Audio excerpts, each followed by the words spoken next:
conditions, donc, les révélations de Bourgi, on n'en a rien à foutre. Qu'est-ce qu'il peut nous dire de nouveau? Lui-même, il est corrompu.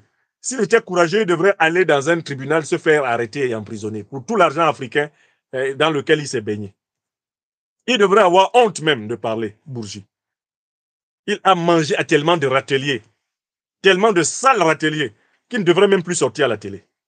Donc, il essaye de venir, à travers ces révélations, comme il voit aussi qu'il y a un rapprochement qui se fait entre le PPACI et GPS, pour que nos leaders soient candidats en 2025, ils viennent remuer le couteau dans la plaie de 2010 pour nous diviser. Et je m'adresse aux militants du PPACI, surtout sur les réseaux sociaux. Ne tombez pas dans le piège qui vous est tendu. Ils reviennent dessus pour que vous veniez sous nos pages. Ah, vous les soroïstes, maintenant vous avez vu ce que Bourgi a dit, vous dites quoi? Le but, c'est de créer des palabres entre nous. Parce que si nous nous fragilisons, nos deux leaders, déjà, ils ne sont pas dans les listes électorales. Alassane Ouattara ne veut pas qu'ils soient candidats. Si vous tombez dans ce piège, vous, nos camarades du PPACI, vous-même, mes camarades de GPS, si vous tombez dans le piège de vous chamailler avec les pro-babos à cause de l'affaire de 2010, l'objectif visé par la France-Afrique sera atteint. On a envoyé Bourgi pour nous mélanger. C'est un marmailleur. Bourgi, c'est un marmailleur blanc. Ne tombez pas dedans.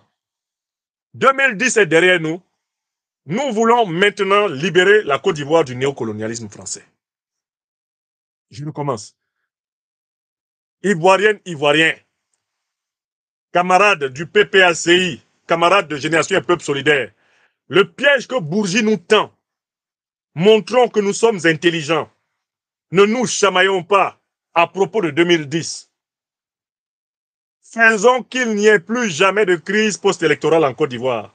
Qu'il n'y ait plus jamais de crise préélectorale en Côte d'Ivoire. Bourgi veut que nous commencions à nous chamailler.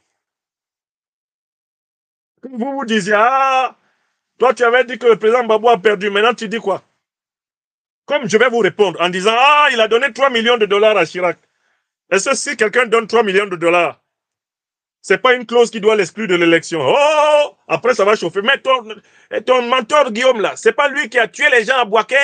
Hein? C'est pas lui qui a fait la rébellion de 2002? Là, les Ouattaristes et les Tiamistes seront assis, disent Amina, c'est du bon, c'est du bon. Et dans leur cellule africaine de l'Élysée, ils seront contents. On dit, ah, voilà, c'est, ok. On va entendre la voix de Dominique. Qu'est-ce que c'est joli, chou? Qu'est-ce que c'est joli?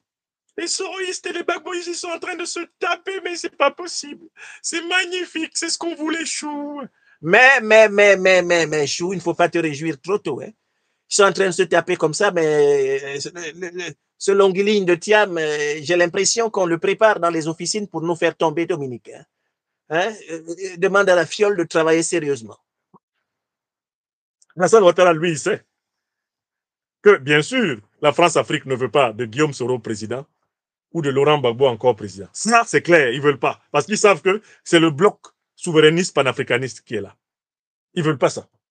Donc, ils vont multiplier des sorties de presse pour que nous nous chamaillons entre nous. Moi, je ne vais pas tomber dans ce piège. Moi, je ne vais pas tomber dans ce piège. J'ai vu dedans depuis. J'ai vu dedans depuis. Bon, ce que j'ai dit avant, je l'ai dit avant. Ce que je dis maintenant, c'est une amélioration de ce que j'ai dit avant. Je dis que l'élection devait être reprise. Je dis que officiellement, le Conseil constitutionnel avait tout à fait proclamé le président Babou vainqueur. Mais on avait exclu 6 à cette région du Nord. Donc, il allait être vainqueur légal, mais il n'aurait pas eu la légitimité pour gouverner toute la Côte d'Ivoire. Parce que les gens du Nord pouvaient dire, ah, nous, nos voix n'ont pas compté, donc tu n'es pas notre président. Voilà pourquoi cette élection devait être reprise. C'est ce que je vous dis. Et puis, je ne rentre pas dans ce débat. Ceux qui ne sont pas d'accord avec moi, c'est leur droit. Mais si vous tombez, vous, nos camarades, que ce soit GPS ou PPACI, dans le piège, mais naïf, de vous prendre la tête, alors même qu'il nous faut nous unir pour que nos leaders soient candidats en 2025. Ça voudra dire que vous n'avez pas tiré des leçons, des micmacs de la France-Afrique. Moi, j'ai tiré les leçons. Je ne vais pas passer mon temps à répondre même à tel ou tel de mes camarades ou de mes frères ou de mes soeurs bagboïstes. Et puis parfois, il y a des tiamistes qui sortent derrière. Il y a la tiamerie qui sort derrière. Il y a des ouattaristes qui sortent derrière pour attiser la querelle entre soroïstes et babouistes. Parce qu'ils voient que le PPACI et GPS ont, au moins pour la question de l'inclusion électorale, eh bien, un intérêt objectif commun. Donc, il faut tout faire pour nous éloigner. Donc, ils vont réchauffer des choses comme ça. Ils vont ressortir des sujets. Il faut que nous soyons calmes. L'objectif, c'est la libération de la Côte d'Ivoire, du néocolonialisme français et de son valet Ouattara. Et on ne laissera pas un autre valet du néocolonialisme français comme Thiam prendre le pouvoir. Voilà, c'est tout. Et on ne laissera pas un coup d'État néocolonialiste prospérer non plus. Voilà. Gardons le cap là-dessus.